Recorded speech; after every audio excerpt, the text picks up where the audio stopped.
The last day of summer, Chapter 3. Problematic Itch.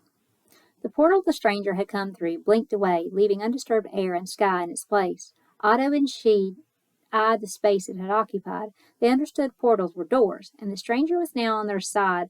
So what was on the other side? Where had he come from? Why was he attacking Mr. Flux? The two men kept rolling.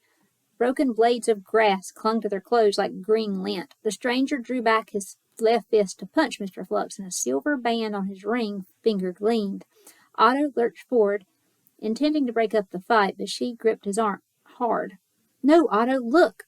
Mr. Flux twisted beneath the stranger in ways a normal person could never have managed, stretching like he was made of taffy.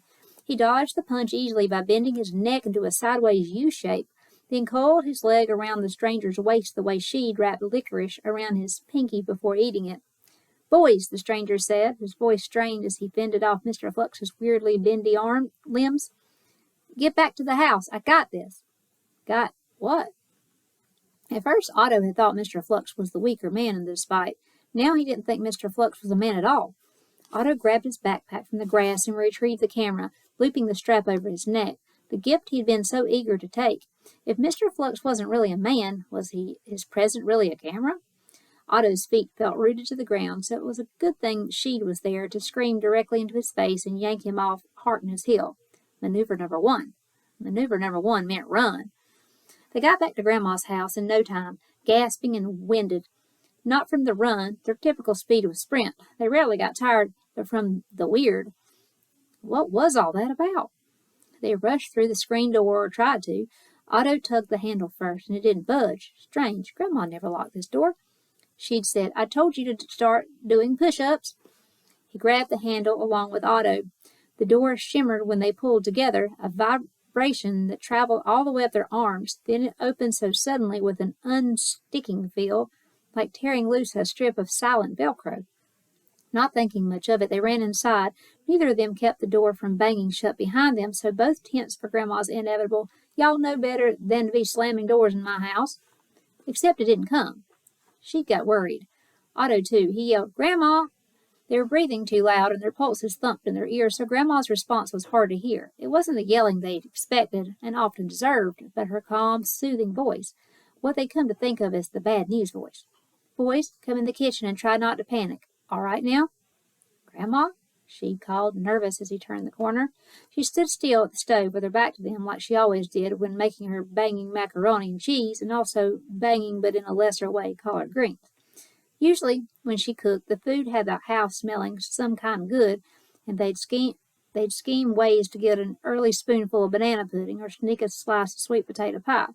At that moment, they didn't smell a thing. She knew Grandma had ailments, and his stomach twisted, thinking she must be having a spell to be standing so stiff and talking so low. "Grandma, what's wrong? Is it your sugar?" "No, baby. Grandma took her insulin." "What about your blood pressure?" "No, I don't believe it's that." Neither did Otto. His stomach twisted for different reasons, taking in all the little things that just weren't right about this scene. "Boys, I'm so glad that you two are still able to move." "Thank the Lord," Grandma said. "I think the county acting up somehow, though it ain't never done something like this before." She'd circled to Grandma's left, Otto to her right, until they saw her pouring broth into a soup pot. The stream of brownish liquid in her clear measuring cup was not moving, even though the cup tipped well past the point where gravity should have emptied it. Instead, it looked like something solid was connecting the measuring cup to the pot. The only time Otto ever saw liquid look like that was he gulped. It was in pictures of waterfalls, a snapshot where the water was frozen forever. The flames under the pot weren't flickering, they were still, like paintings of flames. She watched Grandma's unblinking eyes and unmoving lips. He snapped his fingers in front of her face. "Grandma!" "Don't put your hands in people's faces, boy," she said. "It's rude." He snatched his hand back. It was her voice, but her slightly parted lips didn't move. "Grandma, why are you talking like a ventriloquist?"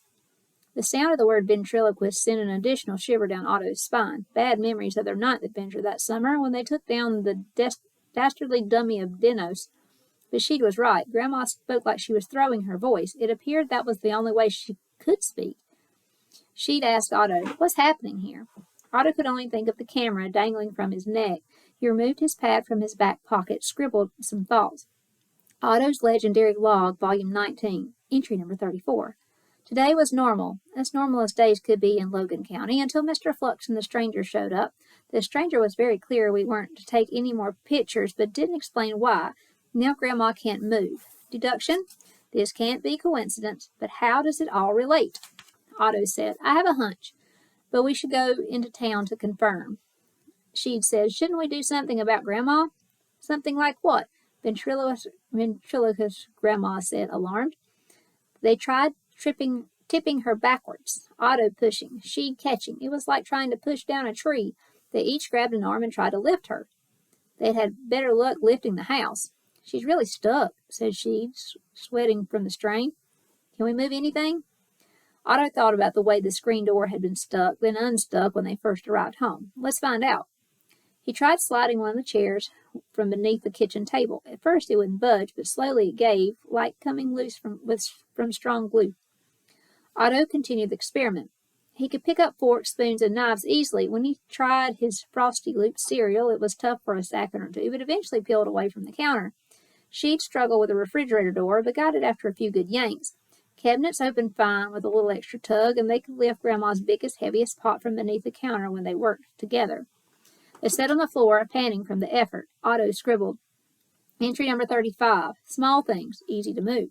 Medium things, a little tougher. Teamwork helps. But we couldn't move Grandma even when we worked together. Why? Deduction, Grandma is too big to move. He showed a sheet, and his cousin nodded. Sounds about right. Otto scribbled more notes, spoke to himself. If Grandma is too big to move under the current conditions, does that mean all people are? Don't call me big boy, Grandma said. Sorry. She'd said, you try the phone? Then checked it himself. A little sticky, but he lifted the handset easy enough. No dial tone, though. He dropped it back into the cradle. The camera. Mr. Flux said it was supposed to capture the best times of our lives. Are you thinking what I'm thinking? Otto stood, unable to look his cousin in the eye. Let's go to town. Then we'll know. Once we know, we can fix it. He almost said, like we always do, but couldn't muster the confidence. Grandma said, please hurry, boys. I've got an itch.